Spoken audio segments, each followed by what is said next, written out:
The movie started when a group of archaeologists is digging through a cave in Pennsylvania. They see a massive dark chamber and begin to celebrate. But suddenly they hear a strange noise coming from inside of it. The researchers are attacked by unknown flying creatures who instantly killed them and fly out of the mine. The next scene is in a high school in Montclair, New Jersey, where a deaf teenager named Allie Andrews is being bullied by a bunch of bullies for being deaf. She ignores them and walks back home. She communicates with others through sign language. Meanwhile, a guy named Rob shows up and offers to walk her home. Allie's father Hugh gets a call from his wife, Kelly, and informs him that their daughter was bullied again at school. At night, Rob sends Allie a fascinating video of a colony of what looks like to be bats flying somewhere. At 3 a.m., Kelly wakes her up and asks her to come downstairs. The news is reporting that several cities are being under attack by an unknown species of pterosaur-like creature, referred to as vesps. The creatures can kill a human in a matter of seconds, and uses noise to locate their prey. A news report shows graphic images of some person that fell victims to the pandemic. In another video, a terrified woman is seen recording herself while inside a car with her daughter's mouth is taped off. The woman is holding a sign saying, "Don't make noise." Because of all of this, the government has declared a state of emergency. Allie suggests for them to head to the countryside as it is both quieter and safer. Hugh agrees and everyone starts packing their belongings. One of Hugh's friend, Glenn, join them as they set out to go to the countryside. Allie and her family stop at a gas station to refuel their cars. She uses the opportunity to take Otis out to pee. Suddenly Allie starts screaming. A man is holding a gun and is demanding for the key of Hugh's car. Glenn shows up to the rescue and shoots the man in the foot. The Andrews take the man's gun and drive away, leaving the man behind to be killed by the creatures. However, before they even got far, they come across a massive traffic. Glenn proposes an alternative and they go off-road. While driving, Glenn suddenly come across a herd of fleeing deers, resulting to a crash and tumbling down the embankment. Glenn is trapped inside the car. They tried to save Glenn, but there is nothing they can do. At last, Glenn realizes that he will eventually going to bleed out, so he asks Hugh to hand him a gun and leave. But unfortunately, just as the family is about to leave, the creatures attacks them. Just when all hope seems to be lost, Glenn started to fire his gun to lure the creatures towards him and get killed. Because the dog keeps on barking, they made a difficult decision and lets the dog out of their car to die. They realize that they can't drive away with their car without attracting the vesps. So they decide to abandon it and starts to walk. They walk for hours to find a shelter. By evening, the family comes across a house, surrounded a high fence. When they tried to get in, they make noise and attracts the vesps. The homeowner comes out with a gun, seemingly unaware of their current situation. She tried to threatening the intruders, but the vesps immediately swarms her apart. After the incident, Hugh looks around the property for an alternate exit and finds a tunnel. While inside the tunnel, Jude comes across a rattlesnake which makes him scream and attracts the vesps. The vesps killed the snake, but they also bite Kelly's leg.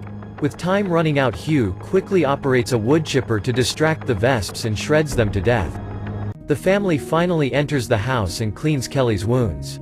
Before going to bed, Allie contacted Rob and found out that the creatures killed his parents. She asks him to get out of the city, but before Rob can respond, the call disconnects. Meanwhile, a religious cult is on the rise that is seeking new members and killing non-believers. The next day they realized that Kelly's wounds is infected, and it is continuously going to spread. Hugh heads out with Allie to find a drugstore. After walking silently for an hour, they come across a deserted city. They find a pharmacy and Hugh collects medicines. They come across a reverend who seems to have cut his tongue. He is the leader of the cult, going around and recruiting people and killing the non-believers. The reverend asks them to join, but Hugh rejects him and go away. They manage to get home with antibiotics and Kelly begins to recover.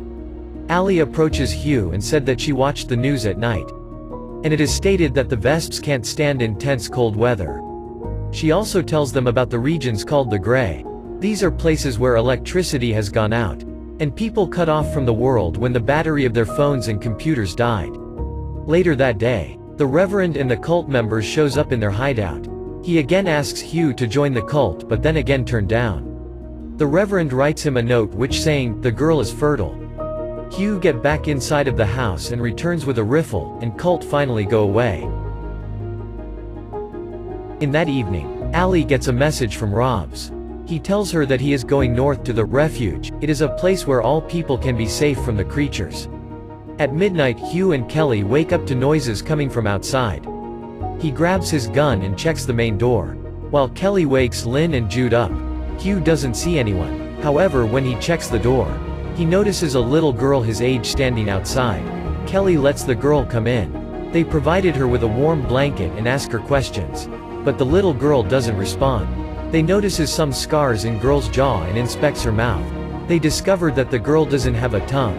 And she is a member of the cult and sent by the Reverend. And realizes that they have been set up. They checked her waist and saw that she is strapped with multiple mobile phones. Meanwhile, Allie wakes up in her room and notices a phone taped to a cross in her window. The phone's alarms suddenly go on and attracts the creatures. And start breaking up their windows. Hugh and Jude tried to keep the Vasps out while others go to the basement and hide. Unfortunately, masked cult members had been waiting for Allie and grab her from the basement. They kick Kelly into the wall, knocking her down. They carry Allie out and the little girl also comes with them. Angry Lynn leaves the safety of the house and follows the men outside. She grabs the two of the three men and signals Allie to flee. Lynn, who is still holding the member of the cult, starts screaming at the top of her lungs that eventually attracts the Vesps and rips the three men to shreds. The rest of the family also comes outside, but all they can do is watch. The Reverend shows up and abducts Allie and leave, taking advantage of the rain. Hugh and Kelly follow them and launch a surprise attack. Hugh strangles the cult leader with the gun, but the Reverend stabs him with a knife in the waist. However, Hugh used all of his strength and again backs up and knocks the cult leader down as Kelly take other members down. The Reverend tries to get up, but Hugh again gets on his case, and this time he hammers the leader with the gun to death. The Andrews returned home finally. After few weeks, the family is seen trekking across the country. They finally arrived in the safe haven that is the refuge. In the last scene, Allie and Rob are hunting Vesps in the woods. The movie ends as Allie wonders whether the Vesps will adapt to the cold. And if the humans will adapt to their new life in silence like she is. Please consider subscribing for more movie recaps. Ciao for now.